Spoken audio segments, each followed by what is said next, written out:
Welcome back to 6th ICSE Biology classes.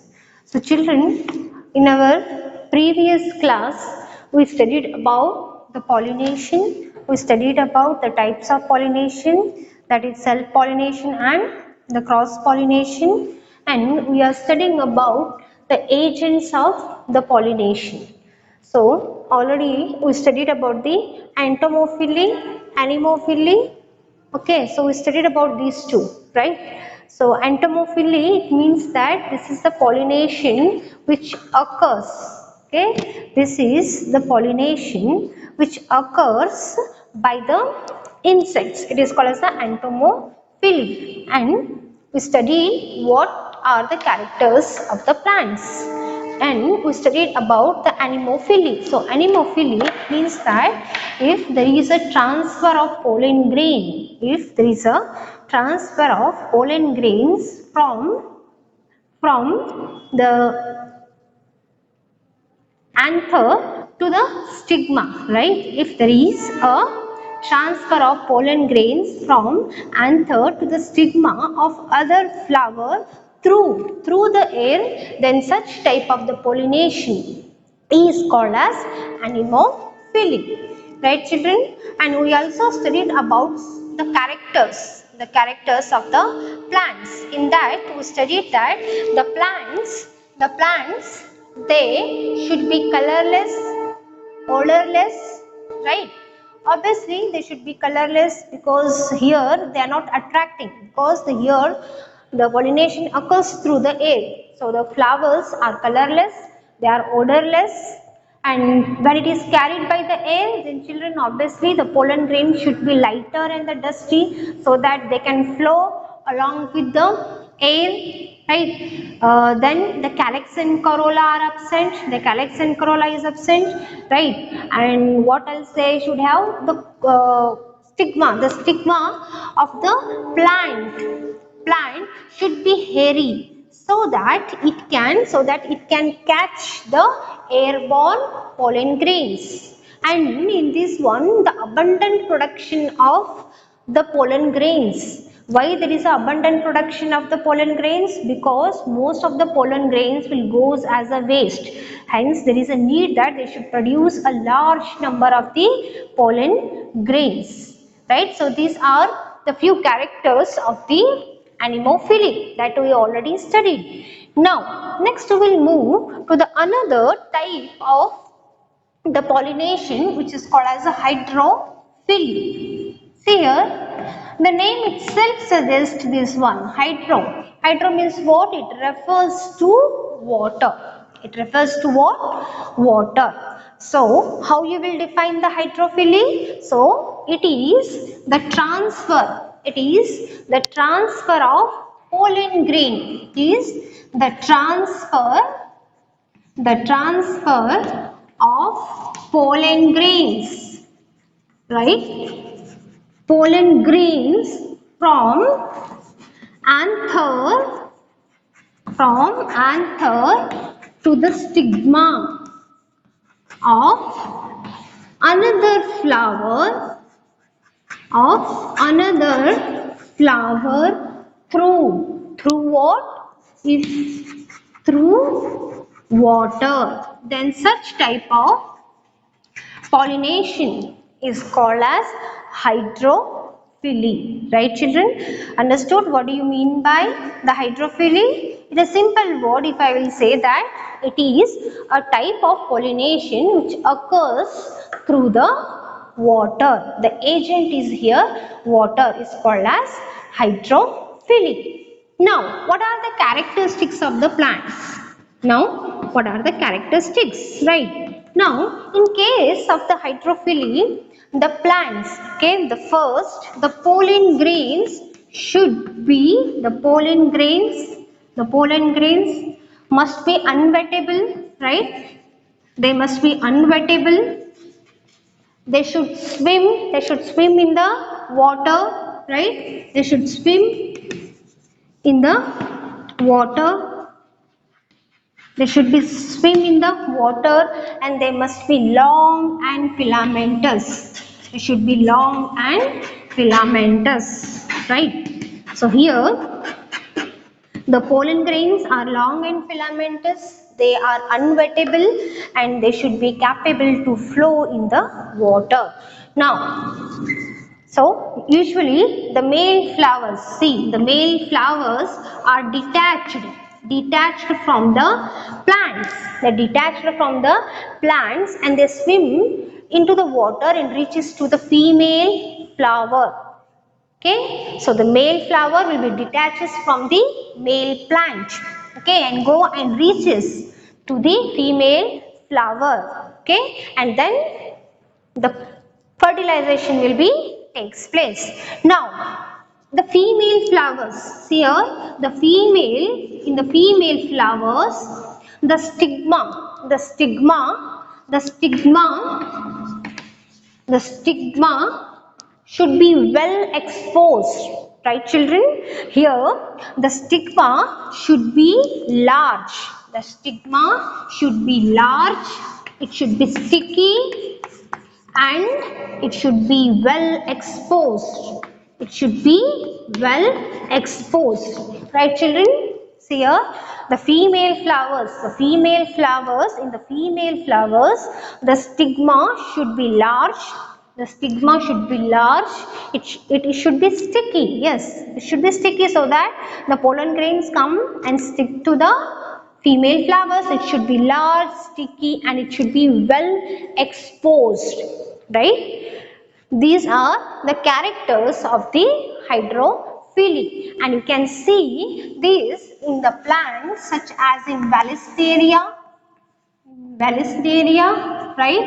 And also we can see in the hydrilla, okay, in the hydrilla. Now let us see that how the pollination will occurs in the Vallisneria. Yes, now see how the pollination occurs in the Vallisneria, right? Now generally in the Vallisneria, so this is okay,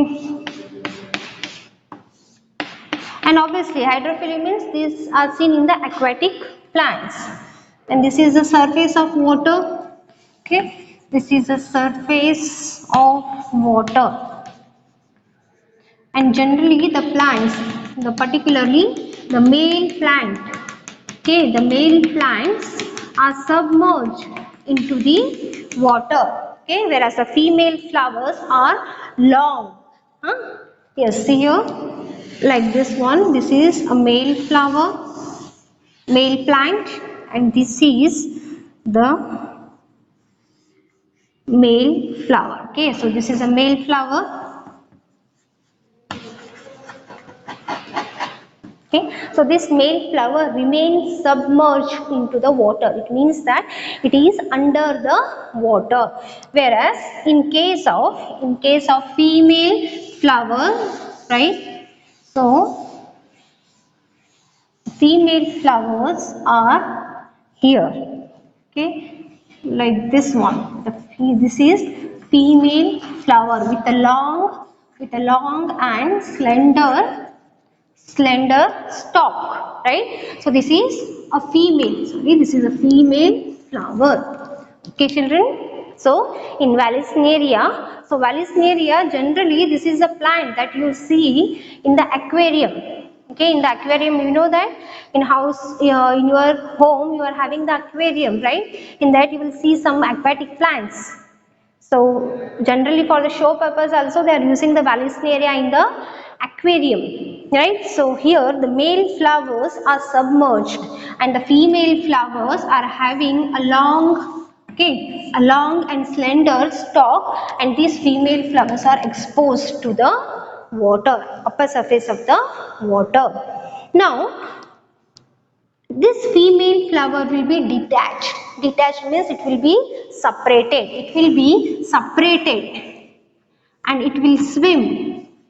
It will swim. See, this is, so this I will draw by this one. Okay. So these male flowers, right?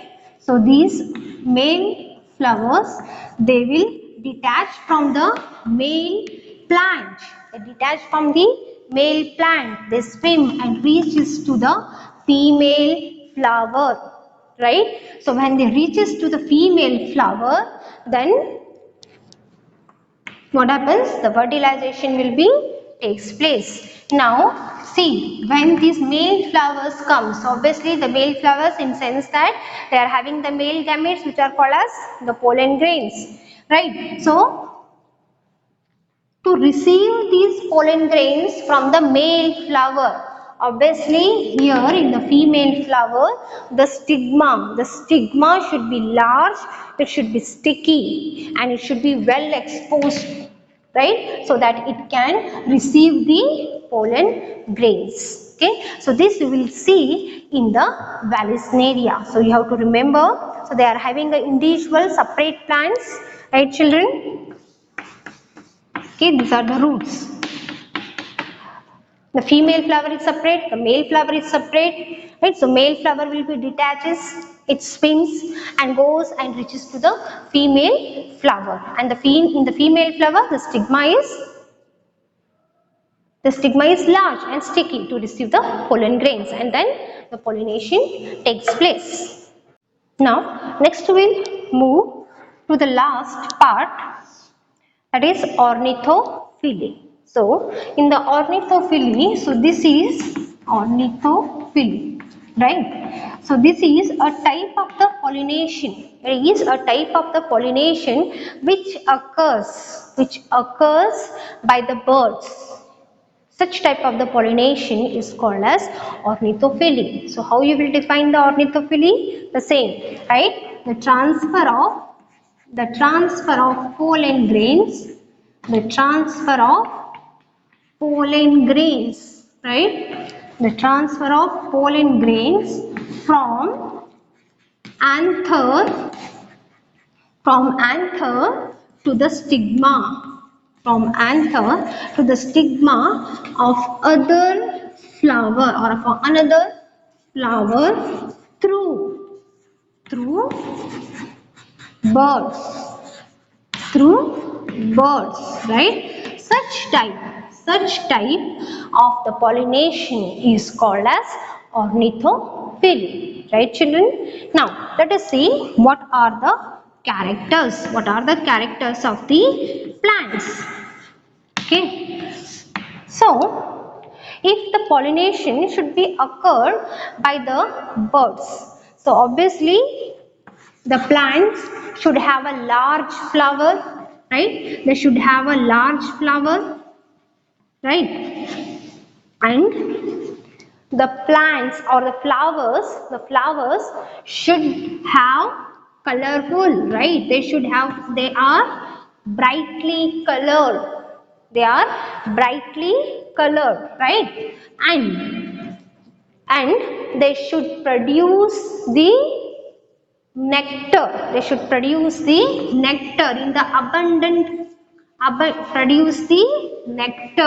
In the abundant quantity. It means that they should produce the nectar in a large quantity. Okay, in a large quantity. Now, what else? Okay, so here the pollen grains should be edible. Okay, the pollen grains should be edible. They should be edible, and the floral part should be thick and fleshy. And the floral parts should be thick and fleshy, right? So these are the characters of the plants in the ornithophily, right? So they should have a large flower, the flower size should be large, right? And they should be brightly colored so that they attract the birds. They should produce the nectar in a larger quantity, right? And then they should, the pollen grains, they should be edible, okay? And the floral parts should be thick and the fleshy. Okay, so these are the characters. Now example are the hummingbird, right? The hummingbird and the sunbird, right? So these are the example for the ornithophily. I think you guys know about the hummingbird. So can you know what is hummingbird? What is the specialty of the hummingbird? Yes, what is the specialty of the hummingbird? Yes, you are going to tell me, okay, in the group, right? What is the specialty of the hummingbird? Now understand what do you mean by the ornithophily, right, children? So up to now we studied about entomophily. So entomophily means here the pollination occurs by the insect. Anemophily, so it occurs by the air, and the hydrophily is a type of pollination which occurs by the water, and the last one is the ornithophily, so it occurs by the bird. Okay, so these are the agents which are responsible or which will carry the pollination. Now, next we move to the another important part of this lesson is fertilization. So already children, you know what is fertilization. So tell me what is the fertilization? So the fusion of male and female gametes, right? The fusion of male and female gametes. The male and female gametes. The fusion of male and female gametes is called fertilization. It's called fertilization. Now, tell me children, so already while studying the floral parts of the flower, we studied this one. Okay, tell me what is the male part of the flower? Yes, the male part of the flower is androecium, right? Okay, and what is the male gamete, children? Yes, the male gamete is pollen grain, right? They are what? The pollen grain, right? So pollen grains are the male gametes, right? Now, which is the female part of the flower? So the female part of the flower is gynoecium, or it is also called as carpel, or it is also called as pistil. So all these are the female part of the flower, and this female part is having a it is having a three parts, right? Stigma, style and ovary, that we studied, right? So now what I want here, tell me what is the female gamete? What is the female gamete, children? Yes, the female gamete is the ovules, right? Ovules or the egg. These are the female gametes in the plants. So remember, in the plants, the male gametes are the pollen grains and the female gametes are the ovules, right? Now we'll move to the fertilization, that how this process will be takes place. Now, to study the fertilization, first we need to understand about the structure of ovule and also the structure of pollen grains. So first we will understand what is the structure of the ovule. So we know that the ovules are present in the ovary, right? And these ovules after the fertilizations are converting into the seeds, right? And the ovary will turns into the fruit, right? You know this one, this is what? A stigma, right? This is this is a pistil. So this is a stigma, this is a style, and this is ovary. And inside the ovary you will have many ovules, right? Okay, and these ovules after the fertilization they will turn into the seeds, and these ovary will turns into fruit, right children?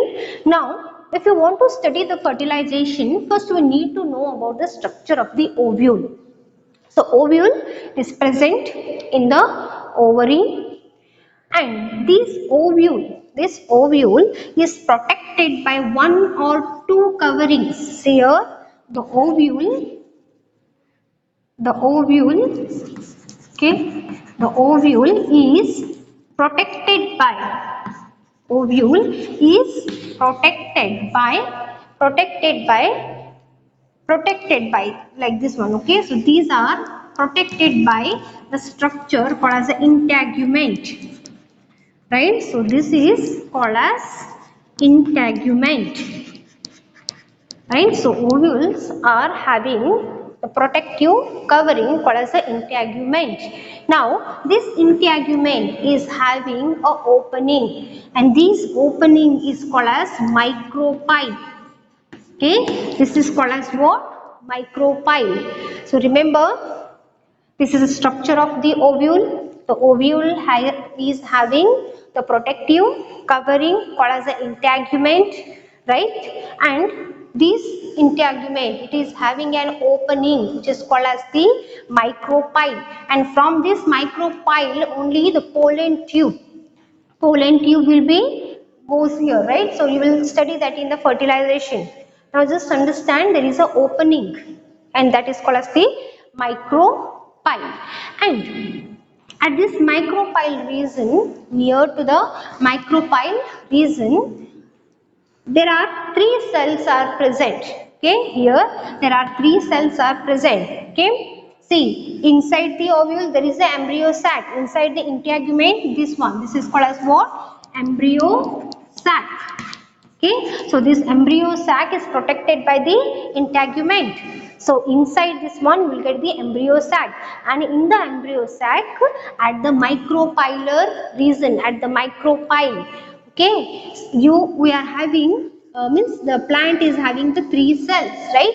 And opposite to that micropyle, here opposite to this micropyle, here it is having the another three cells, and these three cells are called as the antipodal cells. Okay, so it is not there for you. So just at the opposite side also there are three cells are there, and at the center there is another cell which is called as a polar cell, and actually this polar cell is having the two, or the polar nucleus is having the two cells, right children? This is very important to know. Okay, in the embryo sac, right, here at the micropyle region, okay, at the micropyle region there are three cells, or the nucleus is three cells are there, right? And opposite to the micropyle region, antipodal cells are there. So these are also three opposite to the micropyle region, another three cells are there. So this is 3 plus 3, right? And plus 1. At the micropyle region 3 cells, opposite to the micropyle region at the antipodal there are 3 cells, and in the center there is a cell which is called as a polar cell or a polar nucleus, and this is made up of the two nucleus. It is having the two nucleus or the two cells. So this is the structure of the ovule that you need to know. Okay, because if you want to study the fertilization, you must know here the 3 cells are there. In the center there is a polar cell, and opposite to the micropyle region there is the another 3 cells also. So total 3 plus 3 plus 1, so 7 are there, 7 cells are there in the embryo sac. Now next we'll move to the structure of pollen, or the structure of the pollen grains. Now in the pollen grains,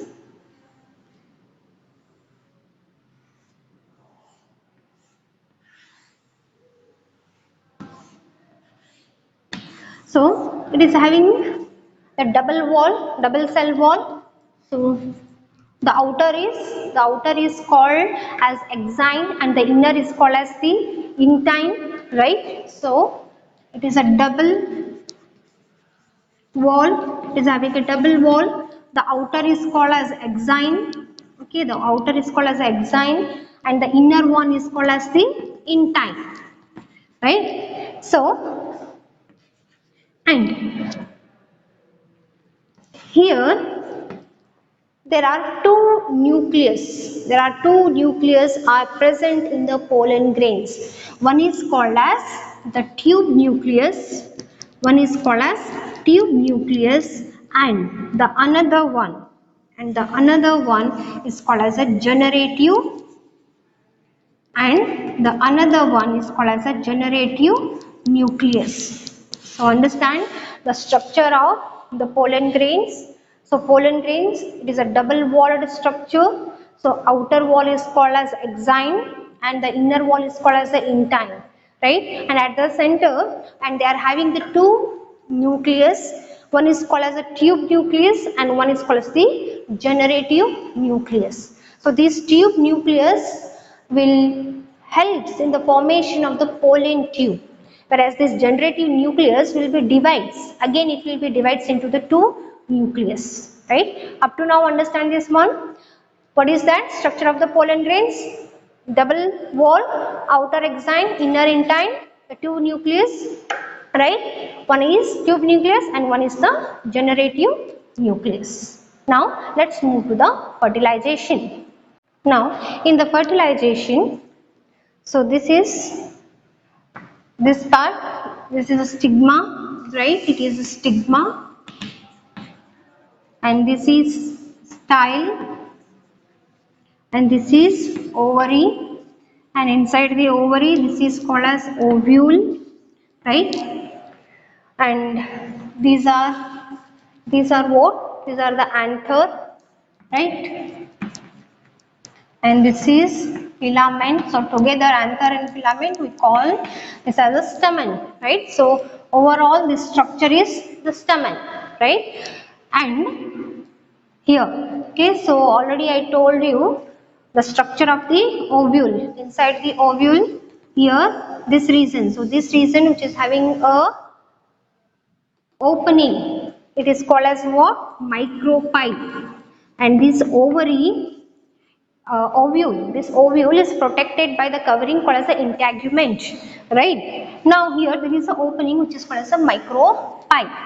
These are the anthers, and these anthers produces the pollen grains, right? So when these pollen grains will reaches to the stigma of the flower, and we know that what is the nature of the stigma? The stigma is a sticky in the nature, okay? So when these pollen grains reaches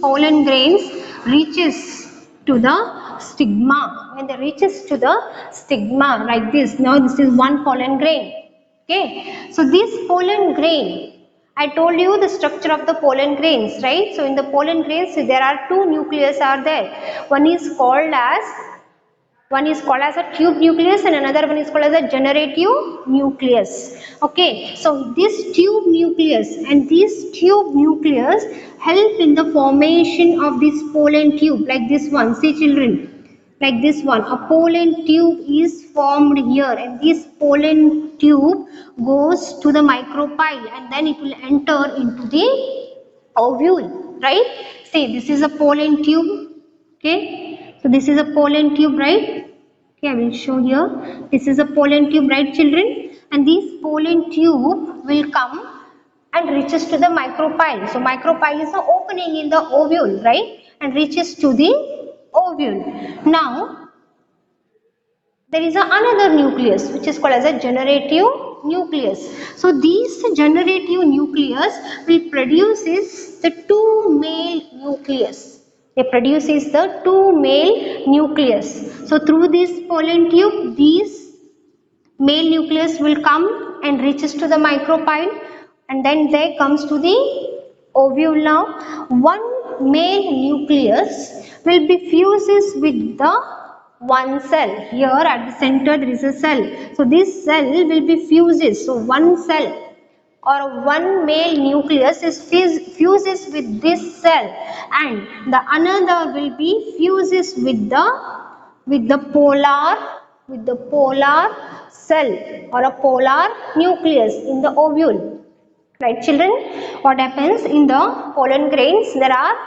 There are two nucleuses there. One is the tube nucleus and another one is the generative nucleus. So tube nucleus will help in the formation of the pollen tube, which will goes and reaches to the ovule by the micropyle, right? And this generative nucleus will be divides into two male nucleus. So these are the two male nucleus. So through the pollen tube, these male nucleus will comes here to the ovule. One male nucleus will be fuses at the micropyle region, right? And when it fuses with the micropyle region, see the male is fusing with the female gamete with this cell, and this process is called as a fertilization, and this will develops into the zygote, right? And the zygote will be develops into the new plant. Now another nucleus is there, it will goes at the center. At the center there are two nucleus is there, right? In the polar cell there are two cells are there. So these nucleus fuses with these cells, okay, and they forms the endosperm. It forms the endosperm, and these endosperms is a nutritive. It supplies the nutrition. It supplies the nutrition, right, children? Understood this one? So how it happens? So the generative nucleus will be divided into the two male nucleus, and one male nucleus will be fuses at the micropyle region, and the process is called as the fertilization. So here the fusion of the male and the female gamete will be takes place, and the process is called as the fertilization, and it develops into a zygote. And another nucleus will be fuses with the polar nucleus, right? And this leads into the formation of the endosperm, right? And this endosperm is it supplies the nutrition to the growing embryo or to a growing plant. Okay, so children, up to now we studied about the fertilization, right? So please go one more time and understand how the fertilization will be takes place. So children, note down today's homework. So today's homework is you have to explain the process of fertilization. Explain the process of fertilization with the help of diagram. Okay, fertilization in plants with the help of diagram.